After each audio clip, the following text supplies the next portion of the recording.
Belum lama ini aku baru selesai baca buku The Courage to be Disliked ya. Jadi ini adalah sebuah buku dari Ichiro Kishimi dan Fumita Kikuga. Ini menjelaskan tentang keadaan saat ini itu sebenarnya nggak dibentuk oleh masa lalu ya. Kalau di dalam buku ini menceritakan seorang filosofer didatengin oleh anak muda. Anak muda ini dia bertanya-tanya bahwa aku tuh pengen sama orang lain ya, tapi aku tuh terlalu malu untuk bergaul, bersosialisasi, dan yang lain sebagainya. Kayaknya itu deh yang bikin aku kesepian gitu. Nah, jadi anak ini menceritakan sebuah keadaan saat ini karena efek yang dialami. Ya, jadi karena dia malu untuk bergaul dengan orang lain, jadi dia merasa kesepian. Tapi di lain sisi, filosofer ini jelasin kalau misalnya keadaan saat ini tuh nggak dibentuk sama sekali sama efek dari yang dulu-dulu gitu. Nah, si filosofer di sini justru menceritakan bahwa kejadian saat ini bukanlah disebabkan oleh efek dari masa lalu. Misalnya, dia merasa kesepian bukan disebabkan karena dia nggak mau keluar atau bergaul atau nggak siap bergaul dan yang lain sebagainya. Dia tahu akan fail ketika bergaul, itu juga enggak. Ini justru adalah keinginan dia sendiri untuk tidak keluar dari rasa kesepian itu menurut buku ini ya.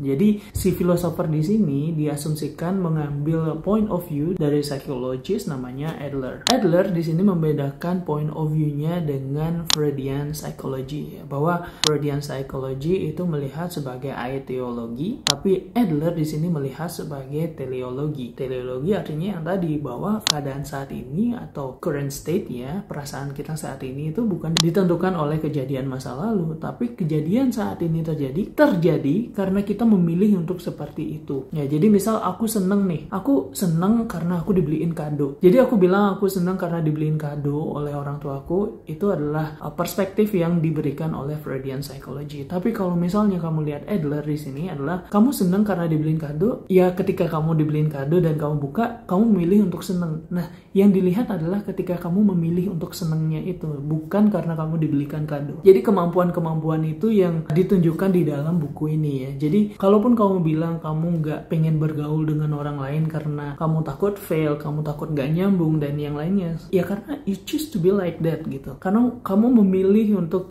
kayaknya nggak deh gitu. Kayaknya nggak akan nyambung kalau ngomong sama dia dan yang lain sebagainya. Jadi the courage to be disliked itu adalah menjadi apa adanya tentang kamu gitu ya. Jangan kamu mencoba untuk impress orang lain, kamu pengen kayak orang lain, kamu pengen begini, kamu pengen begitu, tapi kamu nggak melakukan refleksi kepada diri kamu sendiri bahwa kamu tuh punya kemampuan segini. Ya udah, sampai situ aja. Kamu nggak akan bisa menggantikan orang lain gitu ya. Nah, jadi itulah yang pengen disampaikan si penulis di dalam buku ini menggunakan point of view dari Adler bahwa ya udah, kamu sebagaimana mestinya, jangan menjadi orang lain. Voila, gimana menurut kamu tentang buku ini? Komen di bawah ya.